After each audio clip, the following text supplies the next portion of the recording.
Hello everyone, welcome to a very packed Sala dei Notari.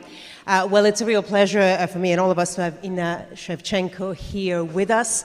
As you will all know, she is one of the founding members of Femen, and it's a very interesting time to be talking to her because, of course, we've seen a lot of changes in the, I suppose we can call it feminist movement. I guess a lot of people will call it different things.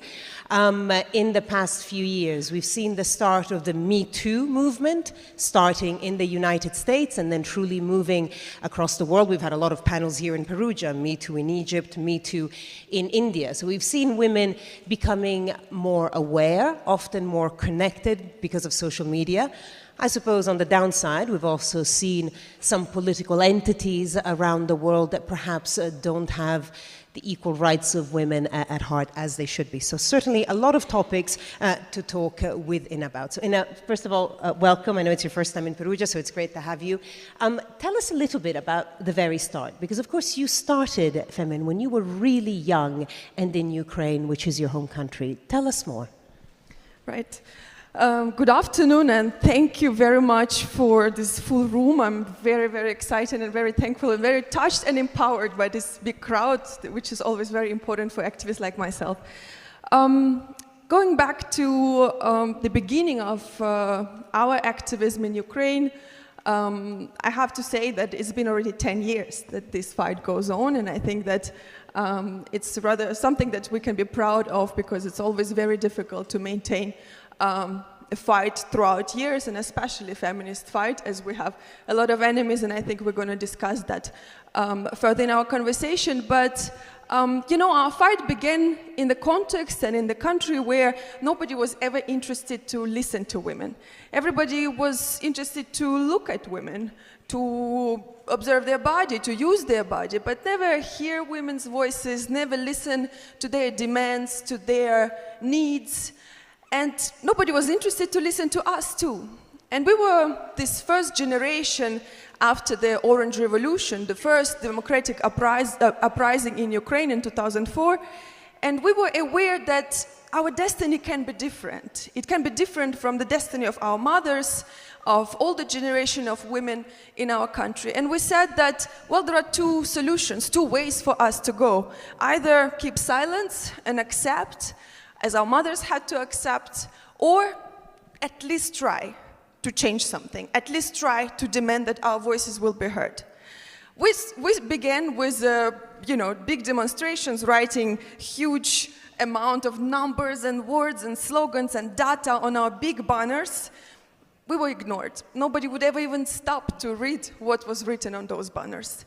And we understood that, well, we have to make people listen to us in other way.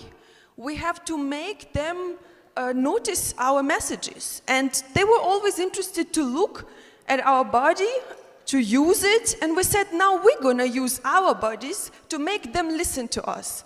And so we transformed our body into this political poster, into our own democracy wall, like I like to say, into our loudspeaker. And we wrote our messages across our chest and said, now my body will no longer be sexual whenever you want it, but now it will be political whenever I decide it to be political. And that's how our fight began. And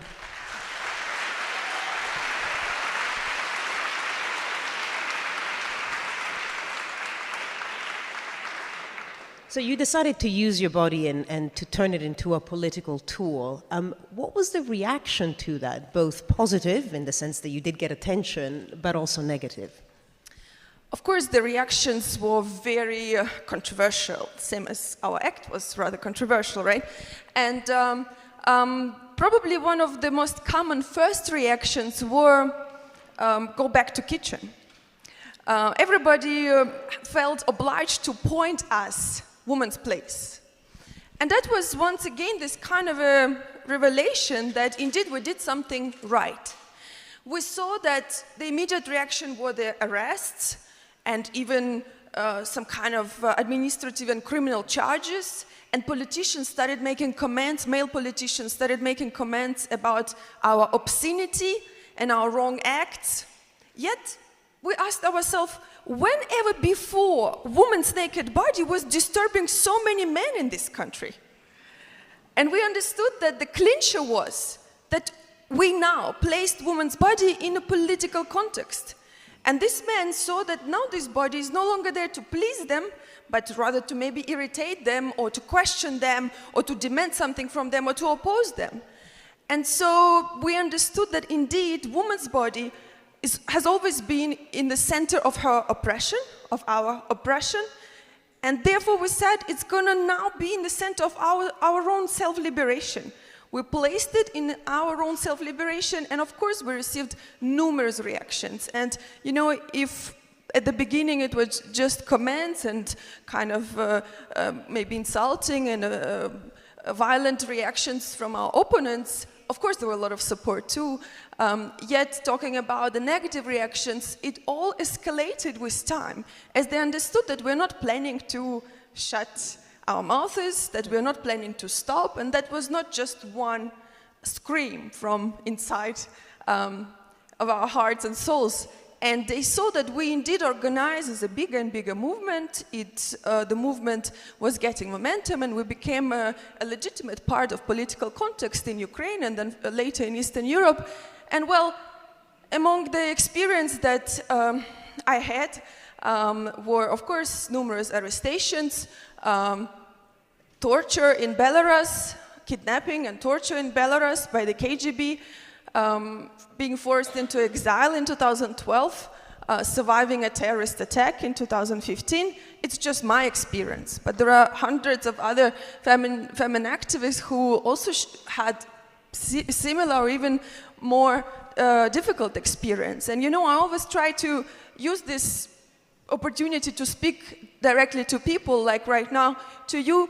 Whatever you can think about this tactic of taking off the top, screaming slogans in public space, you might think, you know, you can think different things, and you can oppose it or support it, but let's agree and that taking off your top, writing slogan across your chest, and going in a public space with a poster and screaming out your slogan does not deserve such a reaction as being put to jail, being threatened to be killed, to be raped, to be burned alive, to be kidnapped, and to be tortured.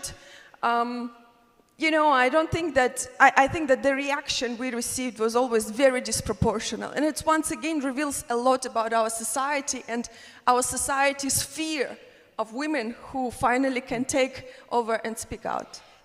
We will definitely talk in more detail later about the tactics, you know, the controversy around it, and ultimately how effective they've been. But I think it's really important to paint a picture, you know, of where you come from, of where this all started. So Ukraine, because a lot of your acts, the Femen acts, you know, most of us will know the ones that took place in the West.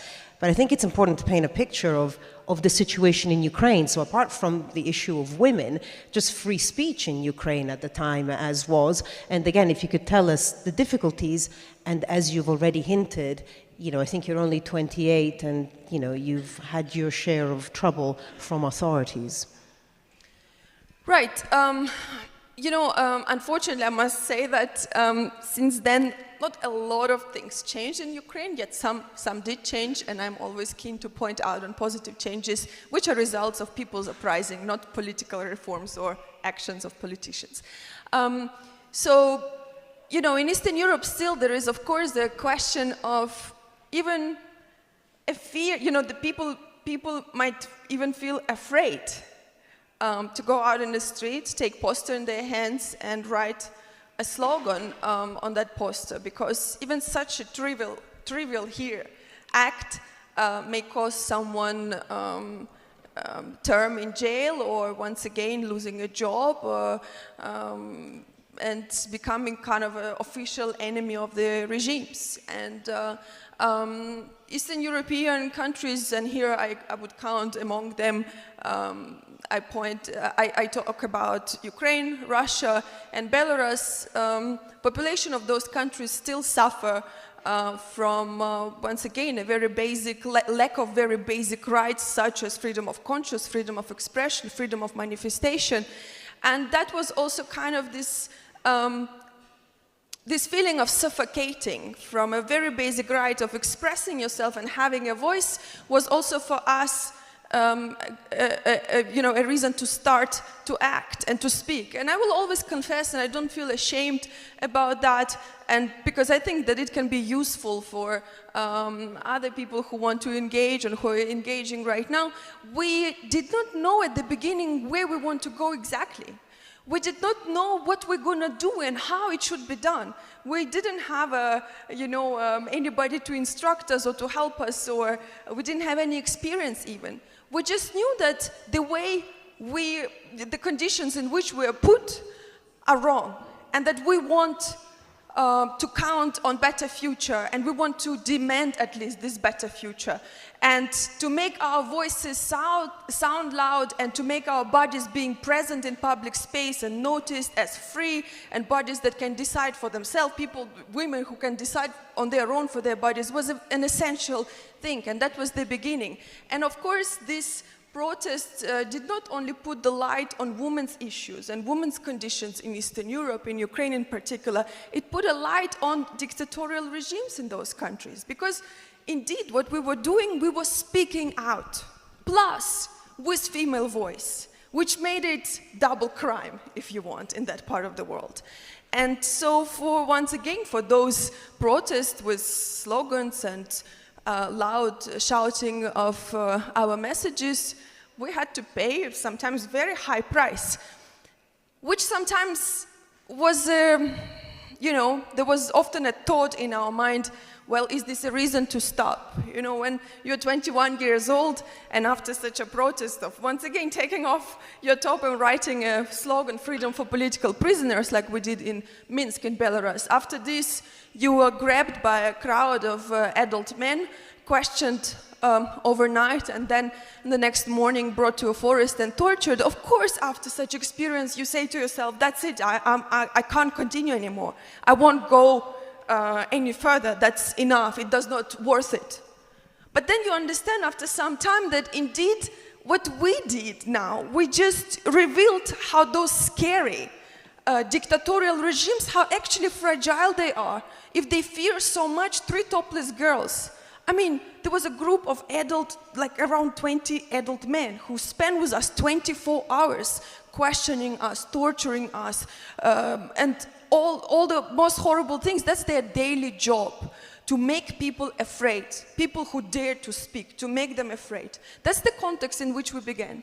And that's the kind of the experience that I carry with me, and that of course affected me for life, but that's also my story, that I think as a person, as an activist, as a young woman who can have a possibility to go and speak in front of others, I want to tell and express. And when, for example, right now, including the situation here in Italy, in this country, or in other Western European countries, when people so easily go and vote for the right wing, for those who represent exactly similar vision of the world as those dictators in Eastern Europe, and do it so easily, I just want to go and tell them how it is there, so that you can really understand that sometimes one vote or one kind of feeling of being disappointed with the current affairs of the world and willing to kind of punish the establishment by electing those who represent even worse conditions for your future.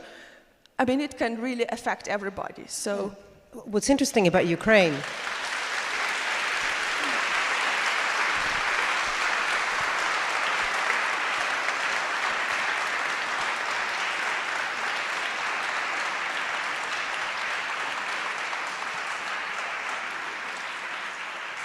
I mean, just to stay on the political side, what's interesting about Ukraine is that, of course, they're in the middle of presidential elections now. They've just gone through to the second round. I think in 2 weeks they have the final election. And one of the candidates is a former comedian, would you believe it, which perhaps, in Italy we can relate to a little bit. Tell us the dynamic of that, because he also seems to be in a place like Ukraine, where, as you said, of course, freedom of speech, democracy is so hard to fight for. You have that situation. What do you think of how things are developing?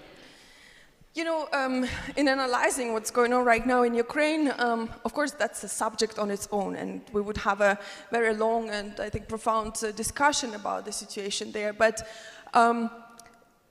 just referring quickly to the candidate who is probably most likely to become a president, the next president of Ukraine, who is indeed a comedian, who, you know, on his shows and comedy shows, I grew up. I saw him on TV every day.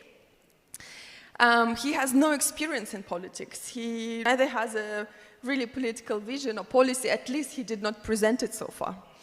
And this is very frightening for someone like myself to observe that this is the people's choice. But on the other hand, I also understand people's choice.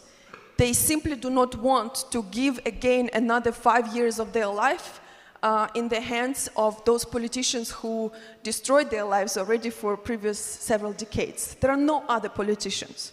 There is a comedian, and then there are 4 other candidates who have been ruling the country for the last decades, and including politicians who were part of the dictatorial regime of Yanukovych, the president who ran away after Maidan. So if you want, yeah, I have a mixed feeling. I'm frightened and afraid by the choice, but at the same time, I understand that people want to show that they want something else. They want a different future, and they are ready right now to say no to the establishment. So, of course, this vote for the comedian is the no to the establishment. But at the same time, of course, it will have consequences, direct consequences on lives of people as well. But what do you do when you're trapped between unexperienced comedian and experienced politicians, but experienced in destroying lives of people? Obviously, you can't go back to Ukraine now. You're effectively in exile. You've been living in Paris. Tell us how that step happened and how you feel living in the West and the challenges, the different challenges for women that you see now as opposed to where you grew up. You know, I would always kind of, I just already started talking about all the persecutions we experienced and all the terrible consequences we had, but I want to bring it into the positive thinking, and I learned a lot from those experiences. And from exile, I think, from being forced into exile during the regime of Yanukovych, in Ukraine, I received this opportunity, together with Femen movement, to go beyond the national borders and to expand our fight on an international level. And that's what happened. It's actually thanks to the exile and, you know, actually thanks to the president and to his regime who forced us out of Ukraine, we actually became even bigger and more powerful as a movement. And that's kind of the example of their counterproductive actions of those regimes. And on a personal level, of course, it's extremely difficult. And, you know, being a refugee is, you know, living in exile is extremely difficult experience. And plus, if you continue your political activism, of course, there is a lot of specificities that you just become kind of a routine for you, but which means that difficult experience become your routine. Living in France right now, well, being based in France and working with the movement on an international level, of course, makes me very proud. You know, even though I'm right now personally already kind of welcome next generation of Femen activists, and I think that street fight here is their fight now, and I'm there to assist, to help, to consult, to contribute to Femen fight in such ways, like right now, talking to you directly.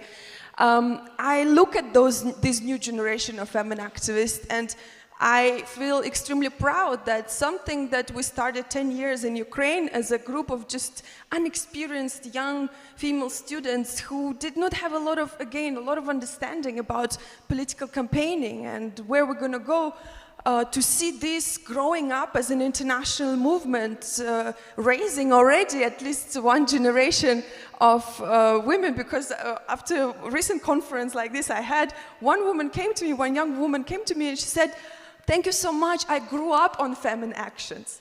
And that was such a strange feeling. I was like, what do you mean you grew up on Femen actions? I'm just 28 years old, you know? But indeed, I felt very proud about that. And I think that once again, this exile and these persecutions that we face in Ukraine actually opened up the windows and doors for the movement, and it grew up and became international. Now, a lot of people consider your tactics very controversial, and now, incredibly, Femen is more than 10 years old as a movement, probably, obviously, one of the most famous feminist movements in the world. But because your actions were seen as so controversial, and for some women, off-putting, you may have got the headlines, and you did, but do you think that sometimes that actually took away from the message, in the sense that there would be the picture in the paper of, you know, young, often beautiful girls, you know, crashing whatever thing you seem to aim at, but that actually the message behind it was sometimes lost? You know, I think that, first of all, what I have to precise answering on this question is that I do not believe that there is one perfect form of feminism. Moreover, I do not believe that there should be one tactic and one form of feminism. And I think that feminism indeed can succeed only by convergence and numerous multiplicity of different tactics. And Femen's role here is indeed to make the headlines and to start the debates. And then later on, feminists and humanists with other tactics will follow on, and then it will continue, you know, reaching the other horizons of fight. Yet, yes, of course, our message have been very often presented as superficial or completely ignored, for example. And I have a privilege talking in front of many journalists, so of course, very often it's, you know, the interest in such protests was only the photo and not the message. And we ourselves had to fight it. I will tell you a funny and sad story. When we began our fight in Ukraine, one of the first topless protests, we did topless, and we had a poster above our head, and the text was only on the poster. And what we saw in several media is that the picture was cut. So they cut off the poster and just had our bare, you know, chest and hands up. We had to fight that as well. And then we put our slogans on our body and said, well, now you can't separate it. You can't separate my body from my message.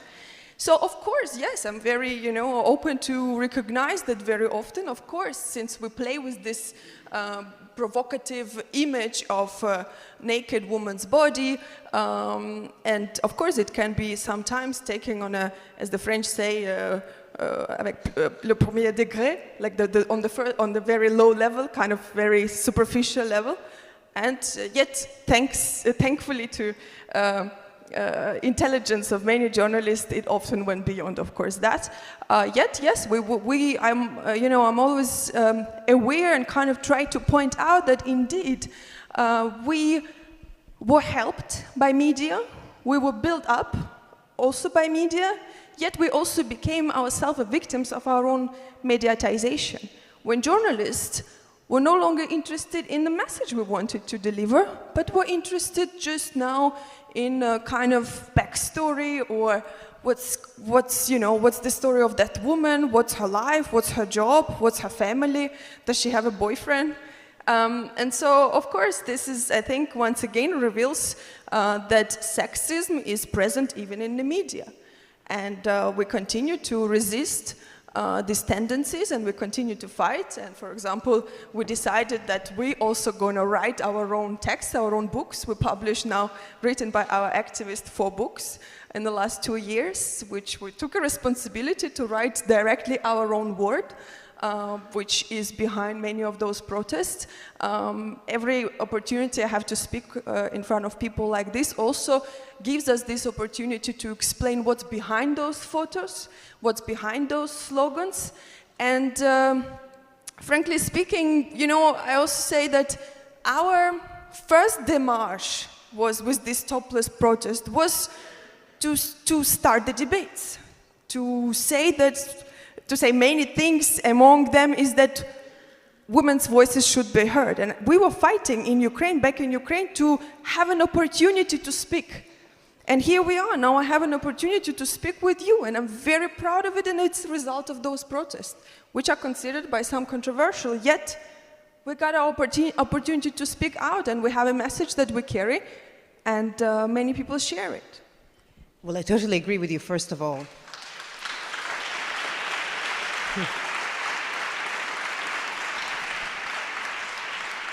I totally agree with you that there isn't one type of feminism, both ideology and also, it applies in different ways in different cultures. Femen have often targeted organized religion, not unsurprisingly, seeing as often there is organized sexism within it. Having said that, when in a country, let's say like Italy, where in the global gender gap, for the World Economic Forum, Italy is in the 70th position, 70, of gender parity out of, I think, 150. Let's put it this way, it's closer to Qatar than it is to France.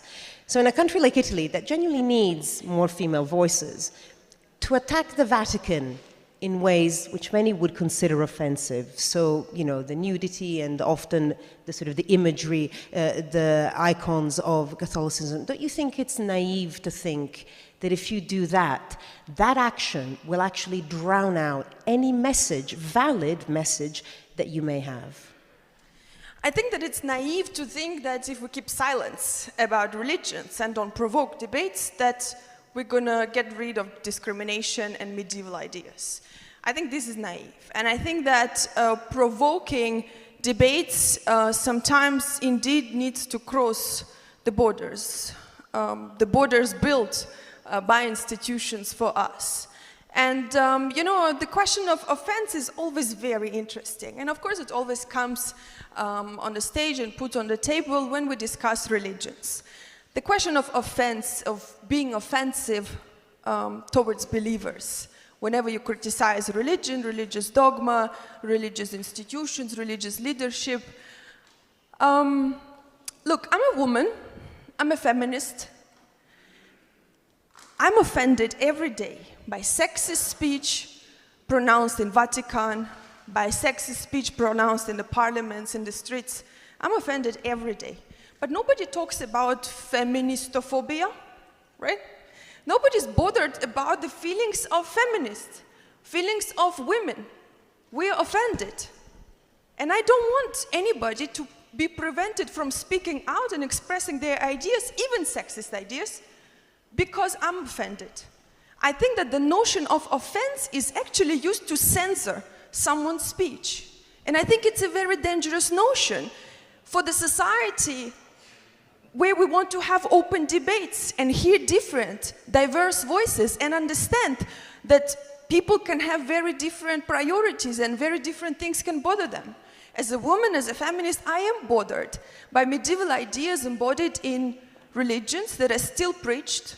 I am bothered by exclusively male leadership in religious institutions. I am bothered by the fact that many women indeed want to take leadership in those religious institutions, but they are banned simply because they are women and they cannot indeed have an equal part and participate in transforming or reinterpreting dogma and transforming the institution to making it more equal. So I think that once again, Femen's role here is to be this kind of, provocator. I think that provocation unjustly considered to be a negative, has a negative definition. To provoke a debate, we say. That's something necessary to begin the debate. And going on into the question of religion, I think that, society in the last years, and especially in the last year, have been very open and went really much further in public debates about women's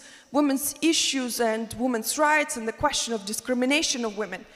And I think that we simply cannot keep silence if we want to continue to walk this path of progress, of women's rights, and fighting all forms of discrimination and male domination. We cannot continue keeping silence about discrimination against women in religions.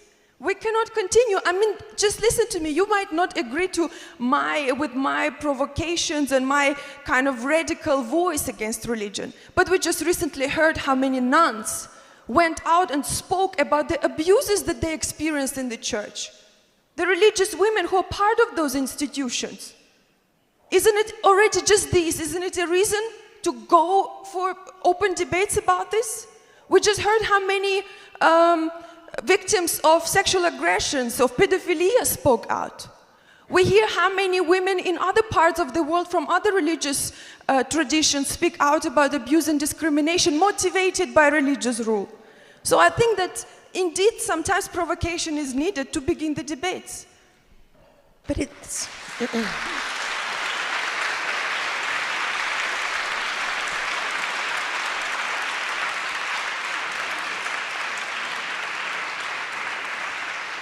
I think, you can really tell from the warmth of the audience and the loud applause, everyone really sort of respects. So there's just a few things, though, I feel I need to push because they are such difficult issues to deal with right now. I mean, you just mentioned the issues of nuns speaking out within the church.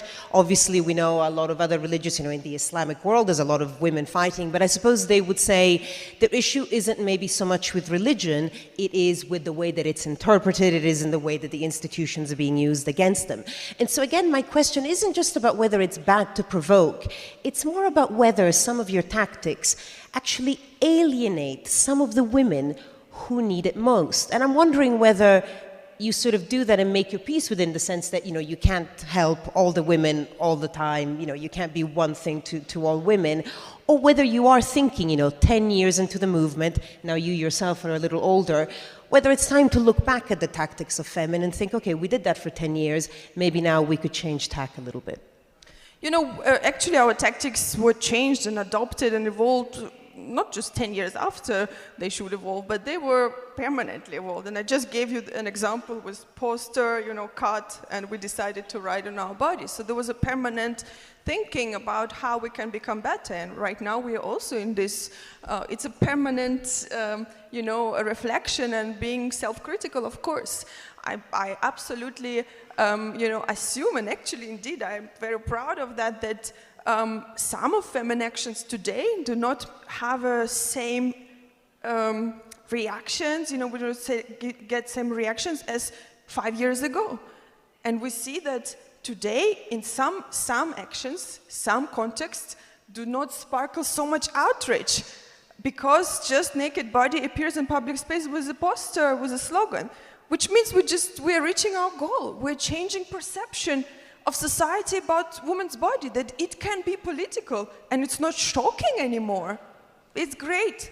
And I feel very proud about that. And of course, changing and adopting our tactic is once again one of the permanent priorities of Femen activists. And, yet we also see that still the question of women's body being this kind of a battlefield of where many patriarchal and sexist fights are staged and are going on, it's still relevant. And making this body appearing in front of the world as a fighting, as not passive but active, as not silent but screaming out loud, and as not smiling but and not there to please anybody but as angry, is still working and is still needed. And the proof will not be just my words or my own personal convictions, but right now we see how actually Femen tactic is right now way beyond the Femen movement itself.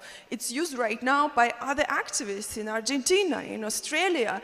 Recently in British Parliament a few days ago, people used Femen tactic to protest Brexit.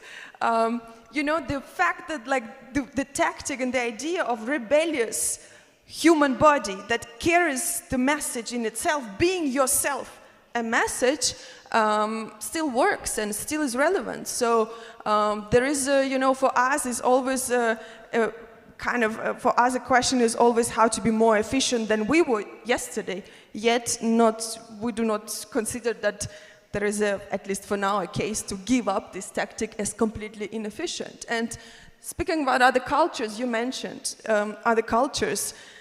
Look, we were always very often told that it's something, using naked woman's body, taking off your clothes can work only in Western cultures.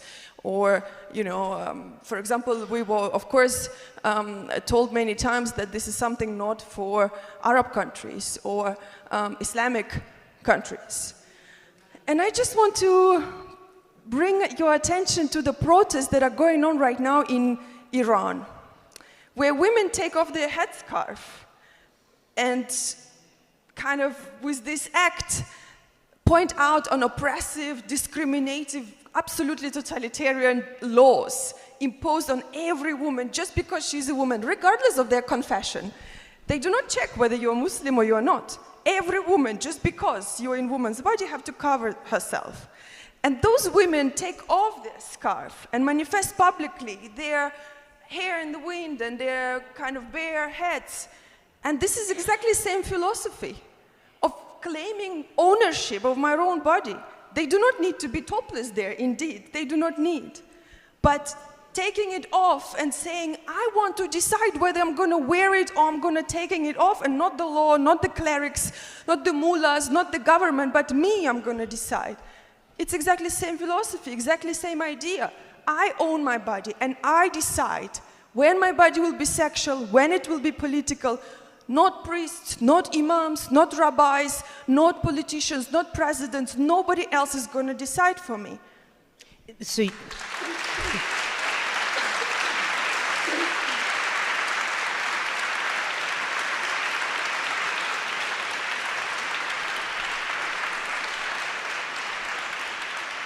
just to pick up on a reference that you made there about the Femen tactics used in the British Parliament. Basically, a few days ago, after some Brexit vote, we've all lost track of which one it was, there was about 5 or 6 people in the gallery that stripped down naked. And so in the pictures, you could see, like, with messages on their body, which was basically the most sensible thing that's come out of the British Parliament in a couple of months. So that was interesting to see the Femen tactics used there. But it seems to me, when you make the example of Iran, that you are sort of conceding that the core feminine tactic of nudity, I guess, wouldn't work in some countries because there, the mere act of almost showing your hair almost has the same shock value of showing your breasts in the rest of the world. So is that like a change of the feminine tactic, or do you see it as the same thing? I see it exactly the same philosophy, as I said. I mean, the goal is not to make everybody naked. Look, I'm in front of you right now, I'm not naked. I don't need to be naked, right? So that's not the goal.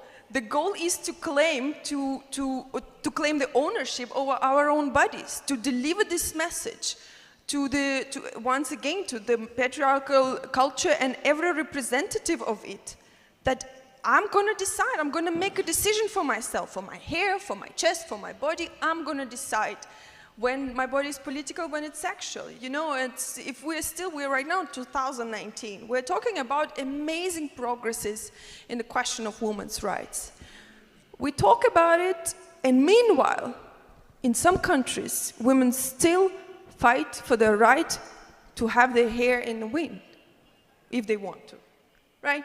So the thing is that, you know, whether in my country of birth, in Ukraine, the country of third world level of poverty, the country with disastrous sex industry, human trafficking, devalorization of women, or in the country of my exile, in France, the prosperous developed country, the land of feminism, with the slogan liberté, laïcité, égalité, fraternité, plus laïcité.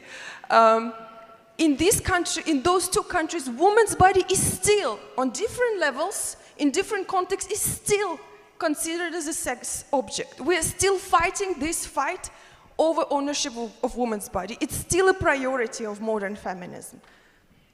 I mean, it goes well beyond the hair. I mean, of course, there's female genital mutilation that's still practiced. You know, if we're talking about rights in a lot of parts of the world, a woman doesn't have the right to her own children, which, of course, would pretty much trump everything else. I mean, basically, this is a discussion about feminism. And I've seen in the picture, at least in the English version of the Perugia Festival, this one, you're wearing a T-shirt that says feminist. Now, interestingly, in Italy, I'm sure many of you will relate, sometimes in TV debates, there are people that use the word feminist as an insult, you know, effectively. Do you think that the word itself has been, in a way, coerced into being something else, into being or seeming something extreme that again alienates people, or do you think that's changed? And I'm assuming that you do describe yourself as a feminist. Of course, I claim that. It's my second name. But I will tell you honestly and again confess, maybe for those who doubt right now whether they are feminist or not, and whether they would associate themselves to this word or not. Back in Ukraine in 2009, we had these debates about, are we going to proclaim ourselves feminist movement or women's movement to escape exactly this word feminism? We feared it. We were not sure. We knew about negative connotation, negative definition of this word. And indeed, after some time we understood that, well, the negative definition that was ringing in our head was the definition of our opponents, of those people we're going to fight. Of course, feminism as a word has a lot of misconceptions. It's very often portrayed as a caricatural kind of word, and of course very often feminists are humiliated just for saying feminism and kind of laughed at. Yet, what is, whether feminism is it something radical, is it something wrong, is it something negative, is it something extreme? Very often I'm asked those questions. If an idea that women are equal to men is radical, negative, and extreme, I'm fine to be radical, ridiculous, negative, and extreme. I'm fine with that. If an idea, often I'm asked those questions. If an idea that women are equal to men is radical, negative, and extreme, I'm fine to be radical, ridiculous, negative, and extreme. I'm fine with that. If an idea that I own my body, that I am responsible for my proper choices, that I want to claim my right to speak out, my right to decide, my right to have choices over my body is ridiculous, negative, and extreme, I'm fine with that.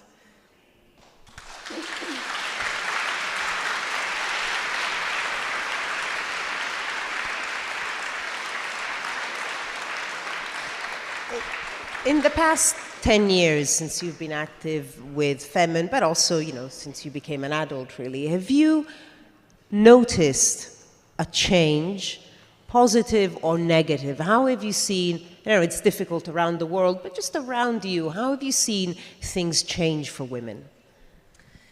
I told you today in the morning that I'm a dreamer, and I think that you cannot be an activist and fight for a better world without being a little bit a dreamer and living a little bit with utopias in your mind, and maybe being also a maximalist. And it's all I am.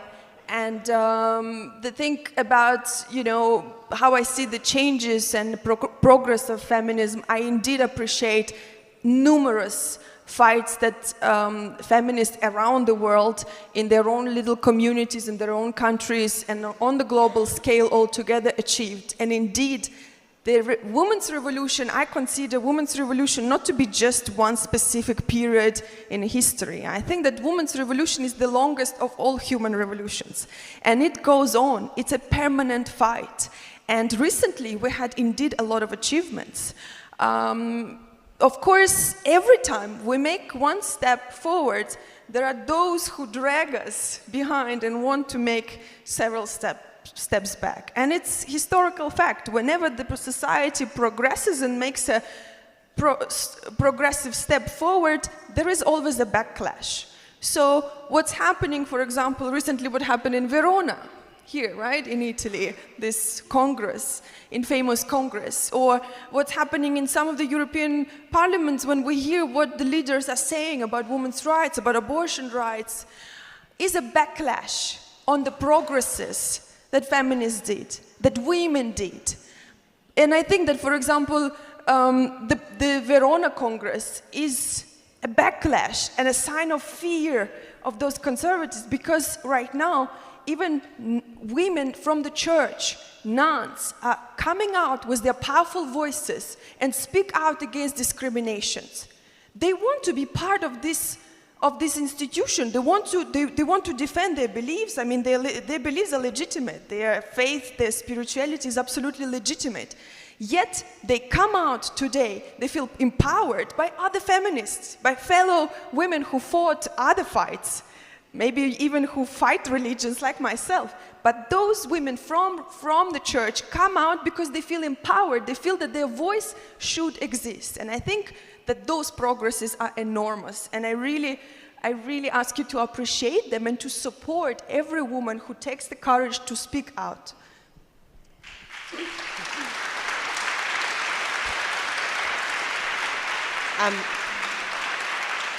I'm going to ask you one tiny last question, and then after that I'm going to open to questions. So please, get your questions ready, and we've got people with microphones that will come to you. Just final point for me, what next for you? Next is continuing the longest of all revolutions, women's revolution. Practically speaking about what's next actions, we never share our plans because you can imagine we would never be able to attack Berlusconi if he would know that we're going to attack him, right? Yet, I'm right now releasing a book in France, the next book, celebrating indeed heroic women from very different backgrounds, including religious. That's kind of my homage to all female fighters who are often ignored, forgotten, and silenced. Our branches continue to develop, our movement continues to grow, and I think that if, for example, 6 years ago, our goal and our challenge was how to build an international movement, today I'm tending to think how to expand it beyond this international organized movement into a global movement, because indeed we see that the tactic is serving numerous different causes, and I think once again that Femen went much beyond the movement itself, the structure that we managed to build, and so now is probably our time to open up and go from international into the global. Inna, thank you. Okay, so we started late, so we're going to stick around for another 15 minutes. And it's time for questions. So if I could have, if anyone has any questions for Inna? There's one over there. We could get the mic there. Put your hands up for other ones so I can see just for later as well. Hi, this is not a question, it's just something I wanted to say. When you were saying that maybe some women feel alienated by her ways of showing her fight. And personally, I think that these women who feel alienated might be part of the problem.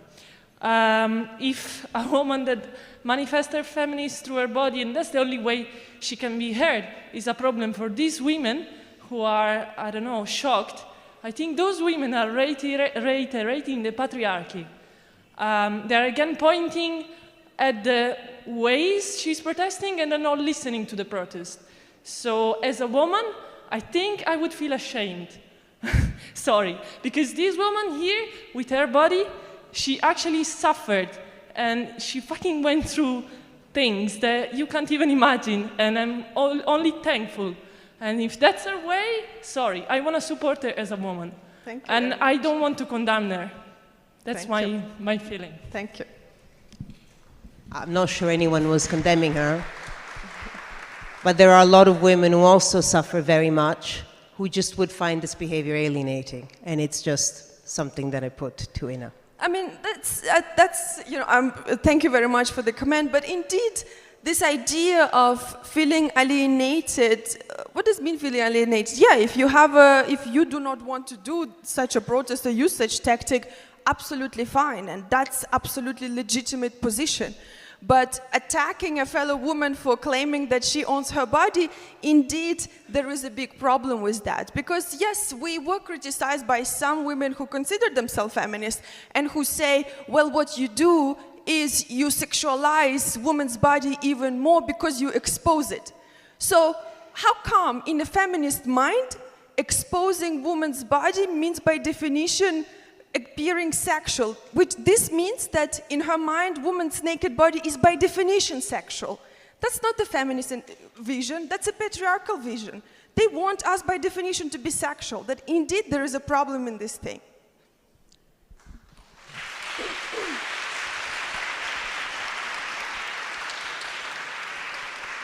Any other questions or comments?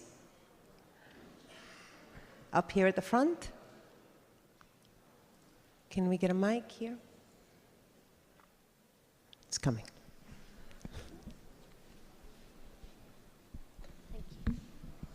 Hi.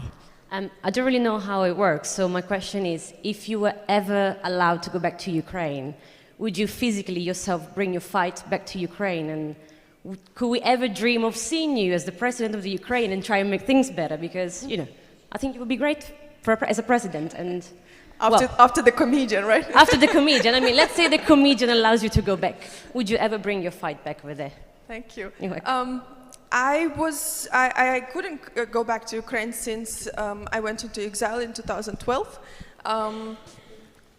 If I would go back, and I hope very soon I will, and once I'm able, I will go back, at least visit and go there.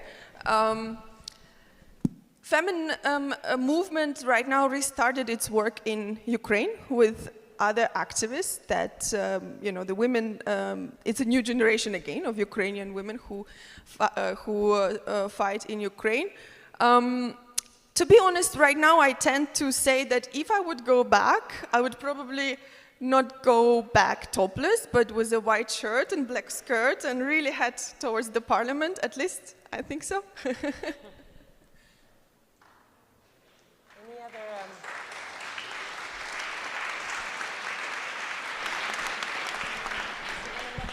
There we go. Hi. I want to ask if you know the movement, I'm sure you know it, the movement Non una di meno, Ni una menos. What do you think about, how do you positionate about the movement?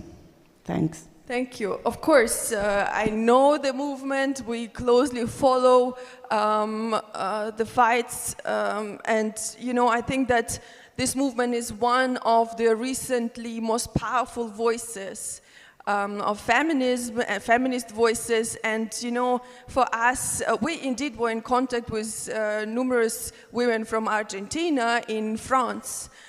Who came also for public speaking, who shared their fight, who presented us the green scarves. And, you know, I think that the only thing, of course, we can do and we can feel as and express is a total and absolute unconditional solidarity with those women. And we were extremely proud when we received messages and videos from some of the activists from the topless protest in front of the churches too, that was staged in Argentina. And you know, I think that obviously the message carried by this movement is one of the most important messages, that still women in the world are dying because they are women, only because they are women. And this issue is not only the issue in Latin America, this issue is the issue in Europe too, because the numbers of feminicide and domestic violence are in Europe are extremely outrageous, horrifying. And this movement is a voice, an important voice in current debates, because indeed sometimes some issues and some questions are ignored, forgotten or considered as minor. But indeed women in the world continue dying just because they're women. So big solidarity and greetings to every woman fighting there.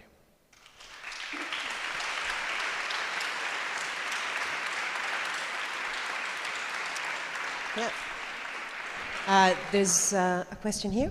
Yes, I'd like to ask you about the next generation, not just of young feminists, but young women. We know that Malala was shot in the head for advocating for education for girls, and Greta Thunberg is constantly criticized for speaking out about the environment. So what is the role of young girls in feminism right now, and is there a role for young boys as well? Thank you. Thank you. You know, I have an amazing hope for the next generations, because really looking at already political leaders like Greta, for example, she is a political leader already. Looking at this young generation women who are building their own movements without without any political support or specific tools. They have their own movement. They represent an alternative power already today. So indeed, I do think that women can change the world, and they are changing. And I think that more and more young female leaders are going to rise up, and we're all going to follow them. And I think that it's extremely, extremely important to support women like her. Yet, of course, you mentioned the attacks that she's subjected to, Malala and all others. We all share the same experience from the point of view that whenever you try to speak out, you have to be ready for an avalanche of attacks. Because yet, such a simple thing as speaking with woman's voice is an outrageous still for many, many, many people. And especially, you know, because indeed women's voices that are speaking out are tending to speak out the messages that are against the current male favoring system. And of course they're going to be opposed. And you know, I think that once again, it's a responsibility of everybody to stand behind those young female leaders and simply, you know, support and be with them and carry their fight. And the most important also is the responsibility of each of us to raise those girls as leaders with the idea that you can become that leader. You know, if we speak right now, how many leaders we can name girls? Indeed, there are some, we know, some known, but we can just count them still on fingers of two hands, right? So raising new generations of girls with an idea that they can lead, that they can become the owners of their own lives and also the leaders of this world is very important. And raising up the boys with an idea that they don't have to kind of guide girls or be leaders or guardians or be more powerful, less emotional than girls. This is also something extremely important, and it's going to change the world.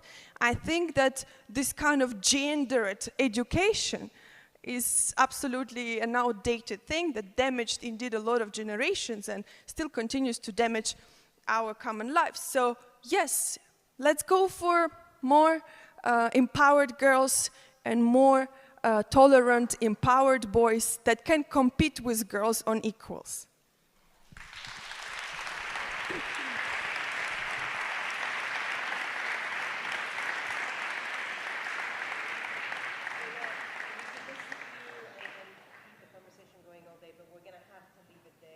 Inna Shevchenko, thank you so much. Thank you.